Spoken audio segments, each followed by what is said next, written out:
a bantamweight semi-professional competition.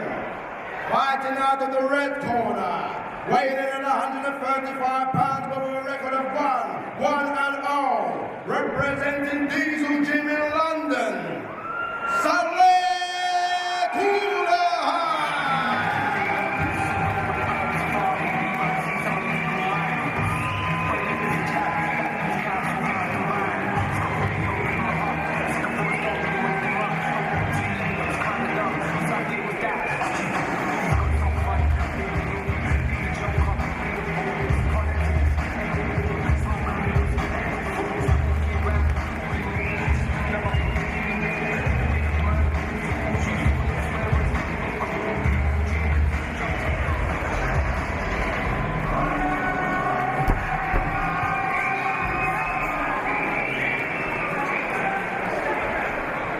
Ladies and gentlemen, and his opponent fighting out of the blue corner, weighing in at 135 pounds with a fight record of 1-0, representing Team TSG in Farah, Ryan Scott!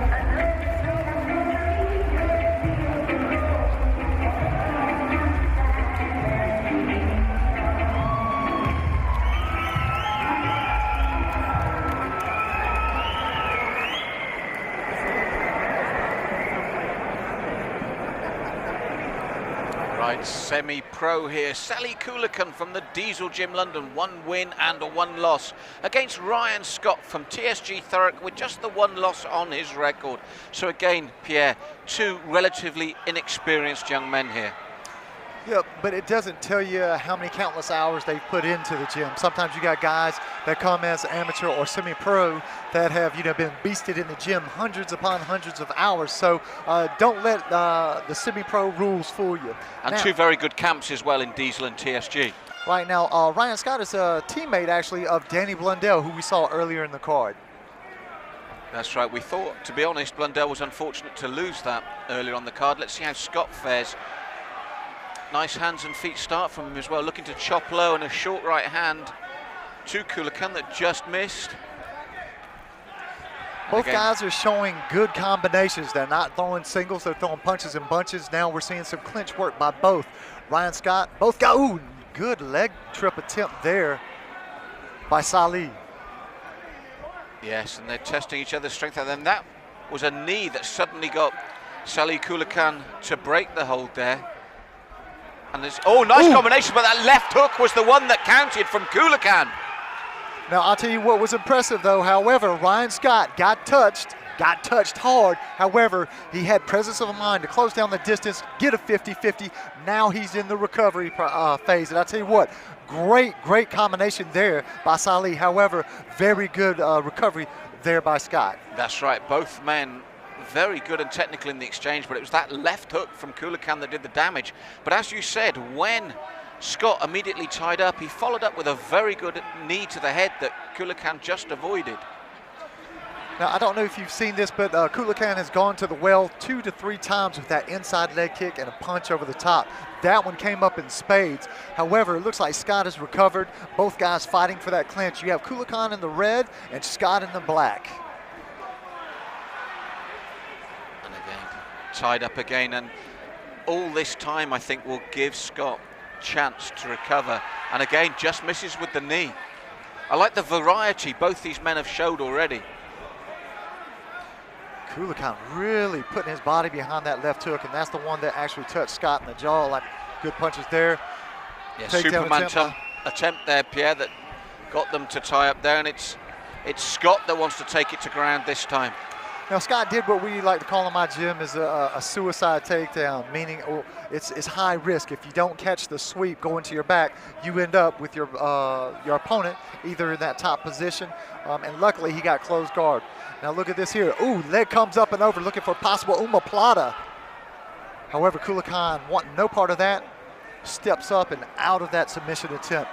Yes, what's impressed me about both men here, Pierre, is for such small records, you know, they're still learning the game. The versatility of technique on display from these two. Both guys seem very composed.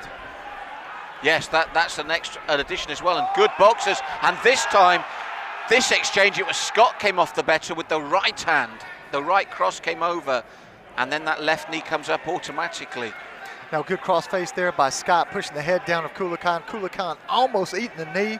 Good wrist control.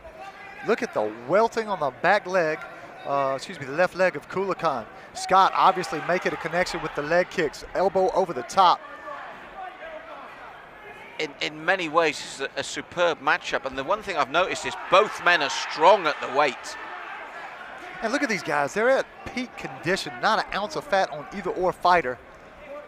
And when you look at the size and the weight of the men, we mentioned that thigh of Kulikan, but compared to the rest of his body, look at the size of that thigh as well.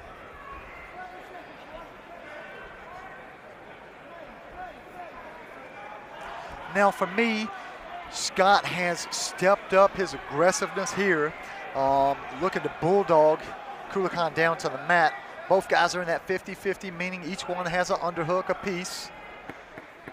And again, in my mind, Pierre, a very tough one to judge as we're coming down, because a really good matchmaking here. So there you have it, the end of the first, and a very exciting round. So let's look at the two men. Kulikan started well with that superb left hook. Yep, he superb left hook. However, recovery very composed. Made sure it happened. Got that 50-50 underhook. Was able to put himself back in the game. He started to throw knees, which almost found the mark on a couple of occasions. It's going to be very hard to call. Some people will just the sensationalism of that hook may sway the judges. For me, it's more 50-50. Because later in the round as well, Scott came back with that sweet right hand over the top. But again, both men, as you said, composed, durable and strong. I think it's perfectly set up for the second round.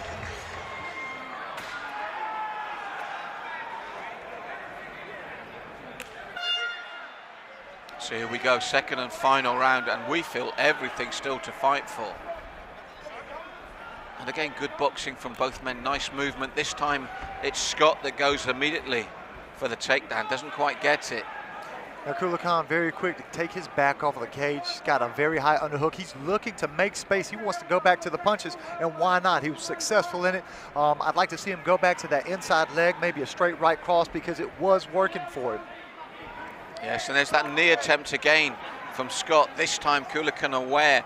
And that's what we said about the first round. They've got 3 fights between them, but there's an awareness, there's a composure, there's a thought well beyond their years, which, as you said, talks to me of either good amateur grounding or a lot of time with their sparring partners, with their training camps. It's just the nature of the involvement of the sport also. These guys are better trained. Nice right cross. Scott is starting to find his mark, inside leg kick. Now look at the hands of Kulikan. They're very low. He's going to have to be careful. Well, he did land with a short right hand of his own there, but sometimes it's bravado. You know, when a fighter smiles or calls you on, he felt it. There's no two ways about it. And although the bravado said to Scott, come on, best shot of the round so far in the second. Overhand right there, left hook, a little bit wild front kick there by Kulikan. Yes, just slightly less composed than we saw him in the first. But again, Scott unable to get that takedown. Scott may switch to, immediately Kulikan getting his back up off the cage, pressing Scott. However, Scott has been doing very good as he gets that hand up and underneath the chin of Kulikan, able to make space either for the reverse or to create space to get his back off the cage. Yes, both men managing to frustrate the attempts of the other quite regularly, and very little to choose between them. So I think at times you've got to look at the boxing, because that's been the clearest defining moments of the fight so far have all been punches. And both guys have found their marks on numerous occasions.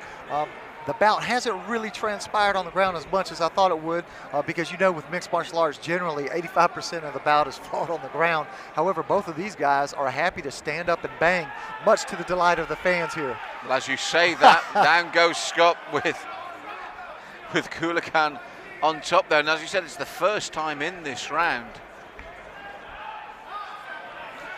Now Scott really utilizing the hip work, swiveling back and forth. He's rewarded with full guard, which is a lot better than being with a partner on opponent on top in that full mount or even side, because from side mount you could still do a lot of damage. You have more control here with the legs in that tight close guard there by Scott. Now, I feel like this is a little bit of a mixed up. Ooh, armbar attempt there.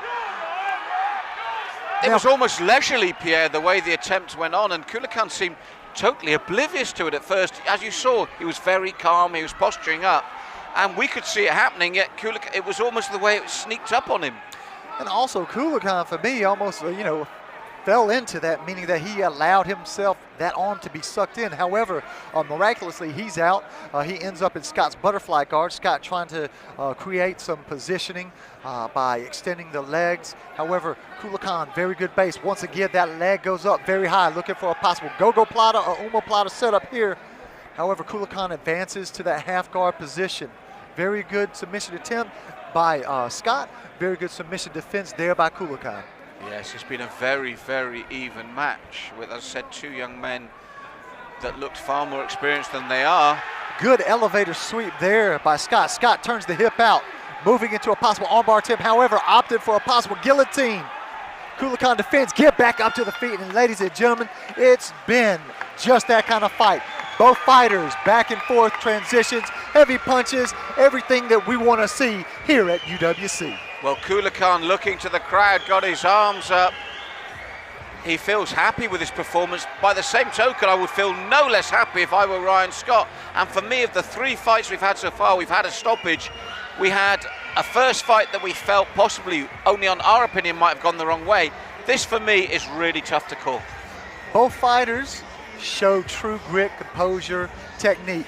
If it came out a draw, which is what I have it in my book, I think both fighters can hold their head high. Either way, very impressed by both of these young gentlemen. I agree with that, Pierre. Very, very tough one to call, but a very, very entertaining bout at the same time. As we said, a lot of the action upright and good clean shots coming through. Be very interested to see which way this one is called.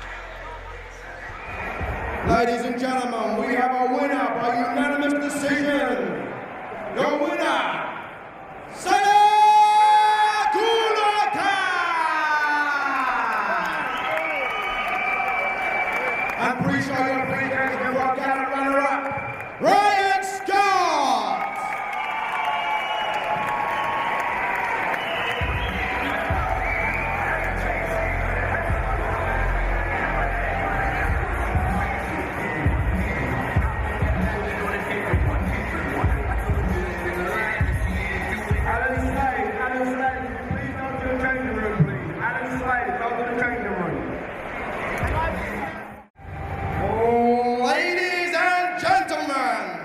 This is our final bout of the evening and the main event. This is a welterweight professional competition. Fighting out of the red corner, weighing in at 170 pounds, with a fight record of 8-5-0, representing Team Titan Brazil, Brazilian Jiu-Jitsu black belt, Enrique Santana!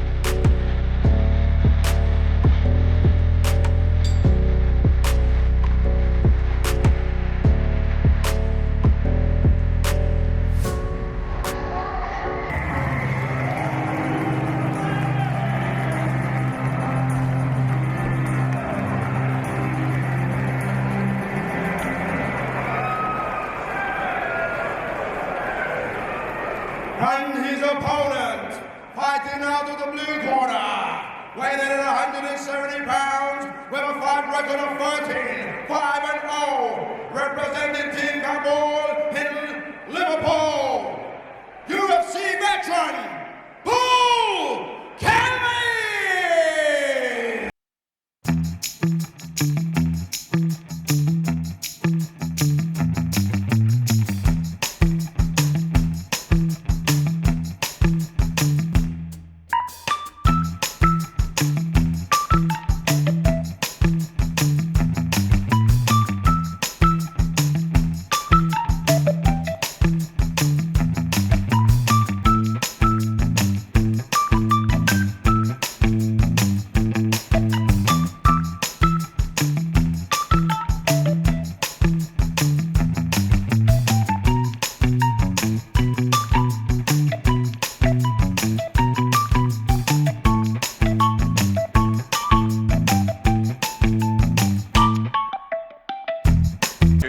Professionals here. Enrique Santana, Team Titan Brazil, 8 wins, 5 losses versus Paul Kelly, 13 wins and 5 losses from Cairn, Liverpool. And what a top of the bill, Pierre.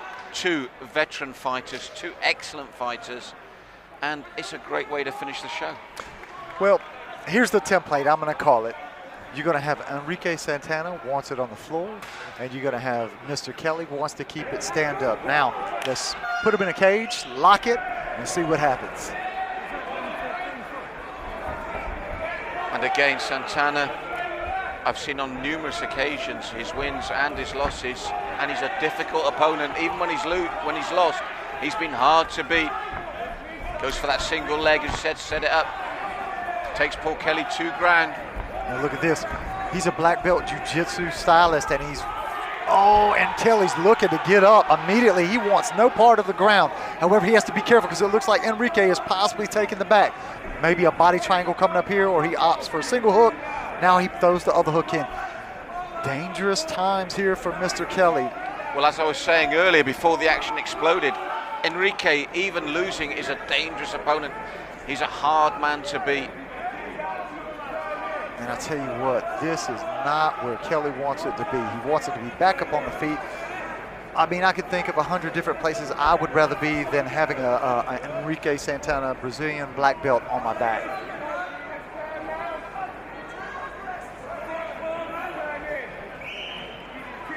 Enrique staying very calm, very composed, same with Kelly, and you'd expect that out of these guys. Both of them are veterans of various fight shows. Kelly has been all the way to the top UFC.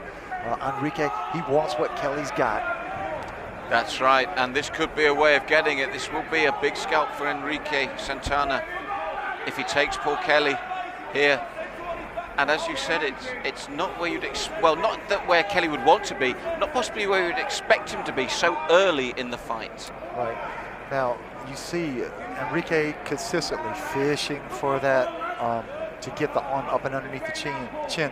However, he can catch a face bar from that position. He can swing over to a swing arm bar from the back. However, I think he's going to opt to stay on the back and just continue to fish until he gets that rear naked choke. That's his game plan in this position. Yes, Kelly fighting, and you can hear the cheers. He's got a big crowd to the blue corner side of the cage, and they were trying to inspire him there, because I think they'll also know this is dangerous times against a BJJ exponent like Santana on his back here so early in the round. Now, a loss to Enrique would be a definite setback for him, because he's told me of his plans and his intentions, and this would be a huge loss to him. And for Paul Kelly, who's been at the very top, Pierre, what would you say to that if, Santana, for example, got a first-round submission win? I think it would raise some eyebrows, and I think with a couple more dominant wins, you never know. You may see Enrique Santana fighter house maybe for UFC, maybe on the undercard of a UFC here in the UK. You never know, but he will never know unless he gets the win here tonight over Paul Kelly. Kelly's been in this position for the whole of the round. Looking for a possible face bar there. Shot over the top. Now he's got to try to position himself, turn back into Enrique, which he's doing right there. However, Enrique is trying to adjust his position. And look at that, ladies and gentlemen. That's UFC, UWC caliber right there. Yes, Kelly suddenly in attack mode, beautiful. And he remains so composed under pressure, Pierre. Yeah, and you would expect that because he's been with all the big names. He's been in that position maybe 100 times before.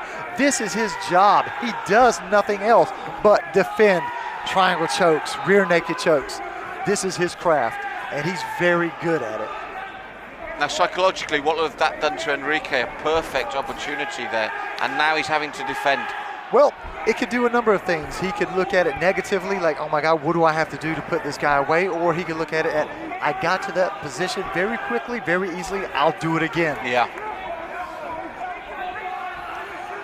Well, Kelly is the man now in dominant position.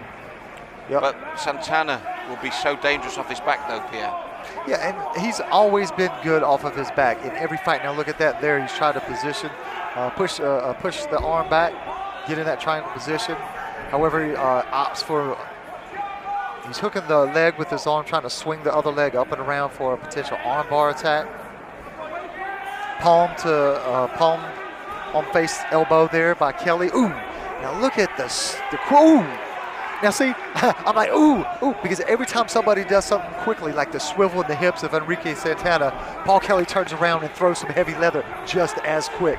That's right, we're approaching that. And he may be out for the count right here. I didn't even see the shot. Did you see the shot? Oh, he turned him, he put the punches in, and Santana, as you said, Pierre, is out. Well, he snatched victory from the jaws of defeat there. Santana will be devastated, but Paul Kelly stayed calm, composed, as you'd expect, and the finish, when it came, was clinical.